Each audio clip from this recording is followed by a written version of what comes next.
My earliest memory is, seeing him. I think playing the satellite event in Ahmedabad. There used to be, like, now they have ATP. They used to have couple satellite events in India. Okay.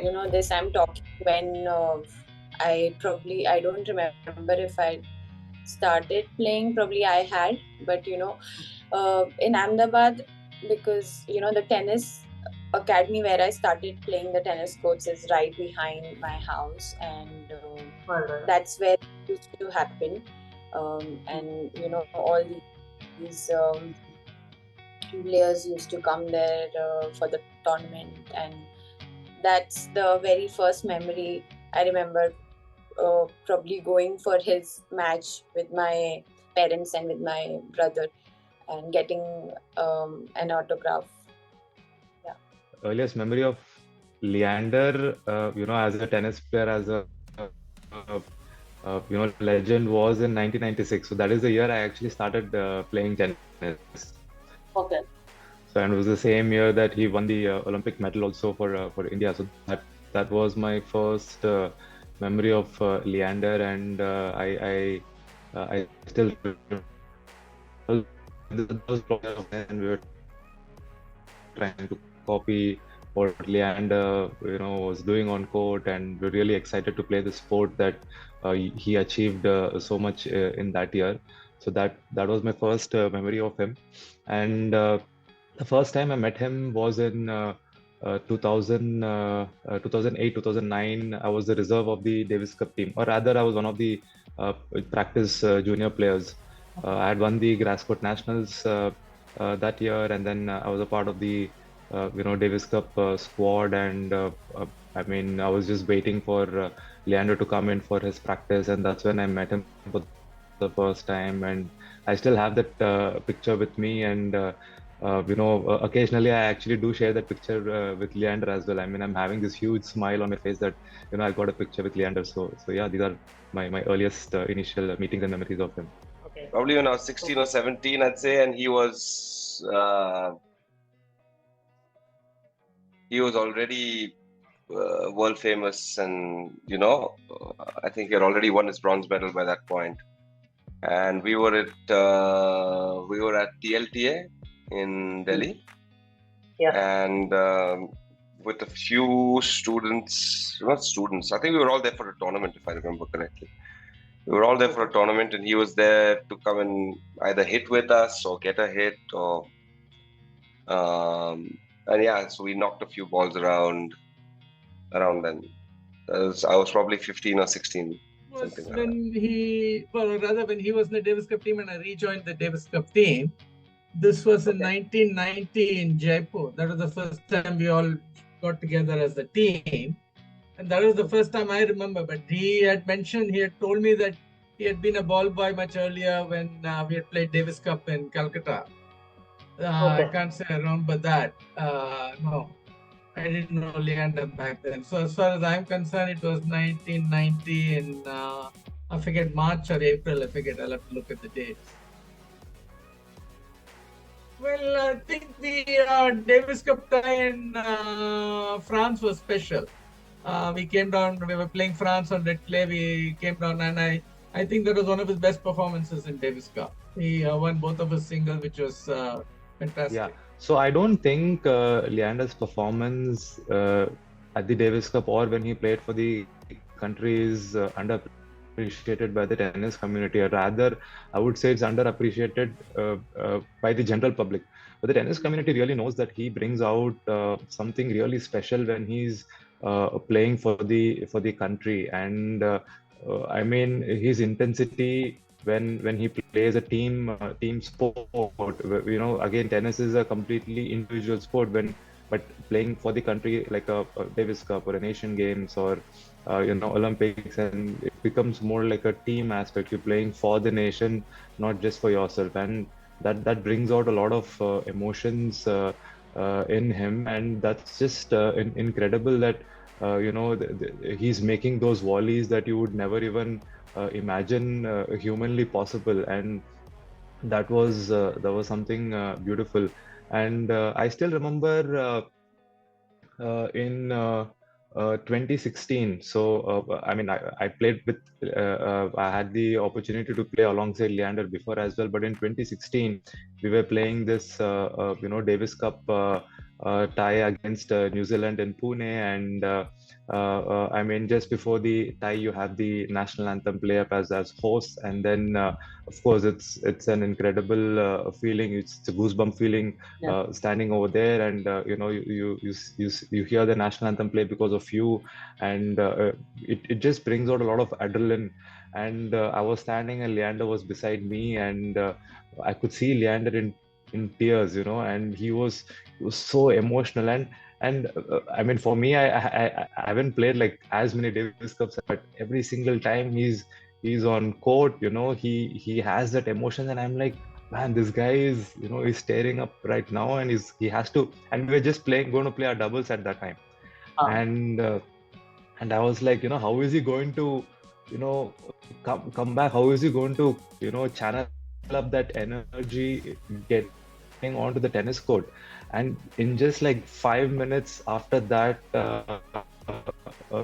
emotional, he was all over the place. I still have any balls come up to me because he was at the net, finishing off every single volley. So, I mean, his conquest playing for the country in Davis Cup is something really special. And I definitely know that any Indian tennis player or any tennis player in general who would have followed Leander would say the same and would appreciate it. I saw in 2014, obviously the tie that you're talking about, I saw, I think there were 2 sets and a breakdown.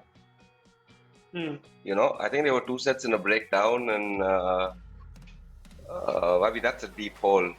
That's deep. That's, you don't want to be in that hole, And if I remember correctly, for the rest of the match, Rohan didn't lose serve. So that was a very important thing, obviously. And Leander played, magic. Some of the stuff he was pulling off. He always had the ability of,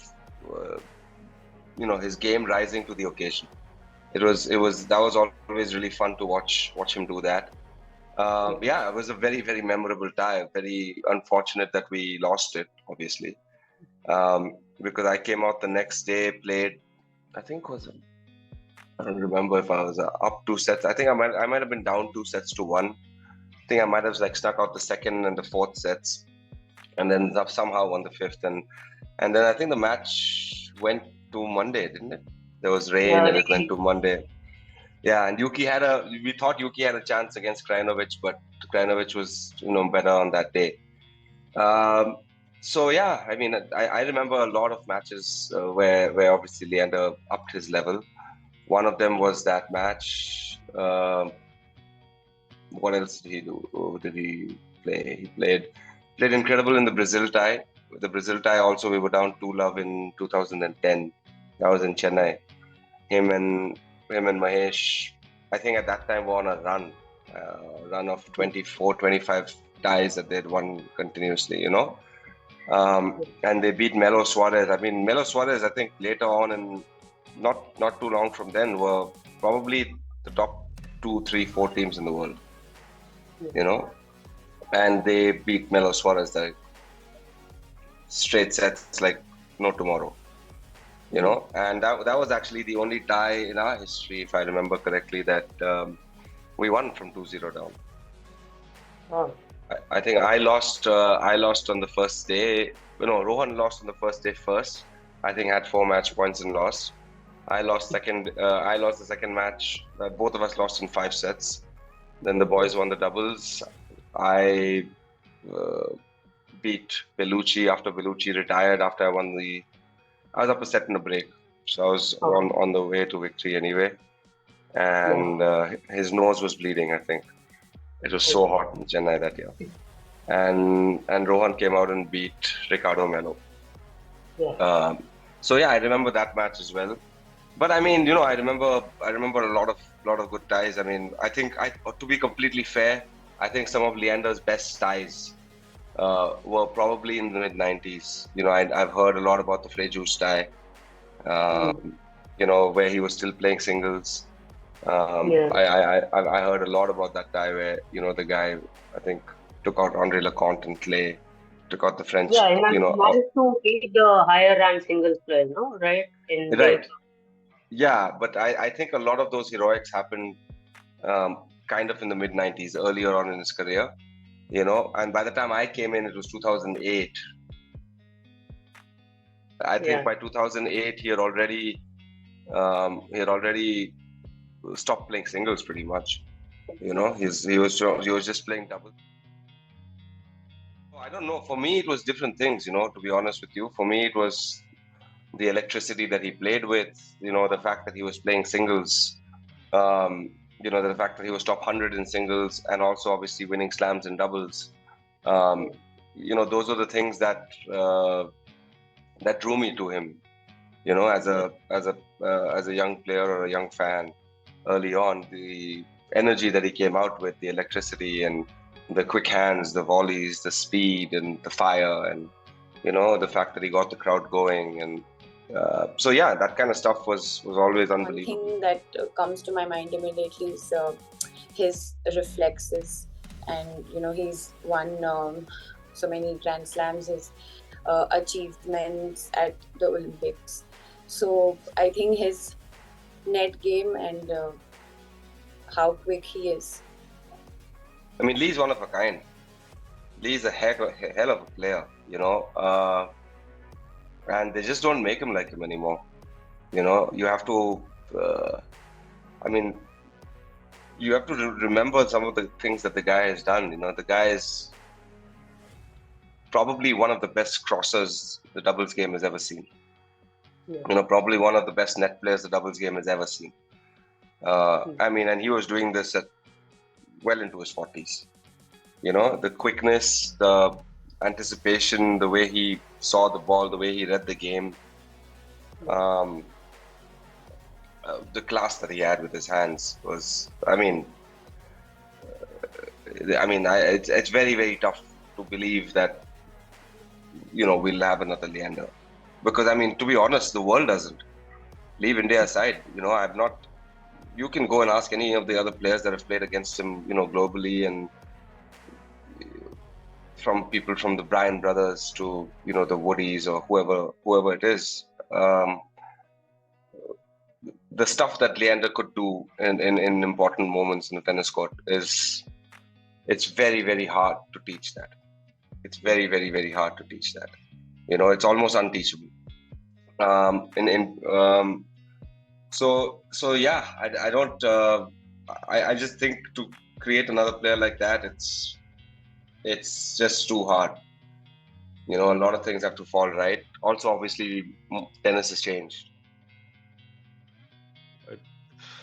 It was definitely a dream come true for me, where not just playing the Olympics, but playing alongside my childhood heroes. So Leander was ranked top 10 in the world at that time, and he had a choice to pick his partner from the country, and I was one of the top ranked players at that point. And Leander,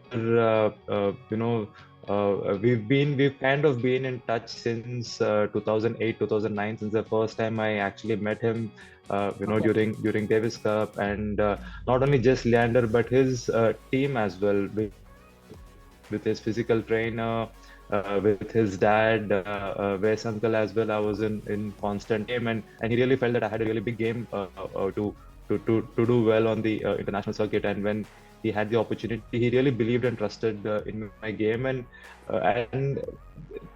Leander and his entire team, they actually made a proper plan of almost 4 months leading up to the Olympic Games, the kind of tournaments that I'm going to play, the kind of training that I'm going to do. So it ended up that they made this plan, and I gave the best performance at the Olympics, partnering him. But yeah, I got to learn a lot of things playing alongside him. The one thing was how to handle pressure while you're on the tennis court.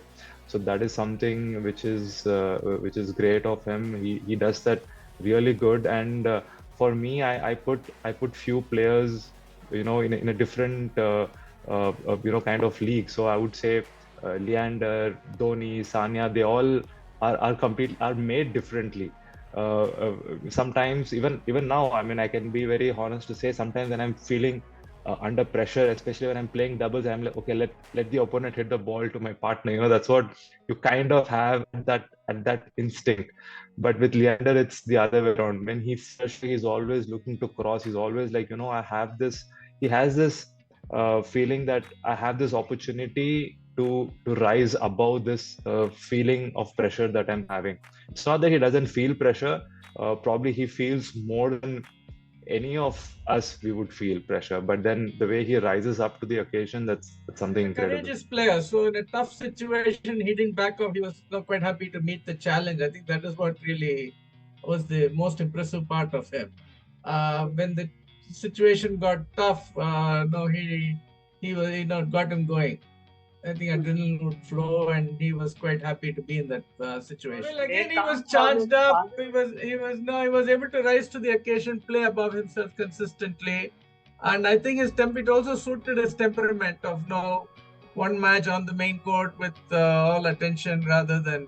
I think he was that kind of person. He wanted the big occasion. When you're specifically representing your country and having India written on your back is a completely different emotion. So I have I remember some of his clips from the Davis Cup, and you really get goosebumps, because also for me, when I'm playing Fed Cup, it's a complete different feeling altogether.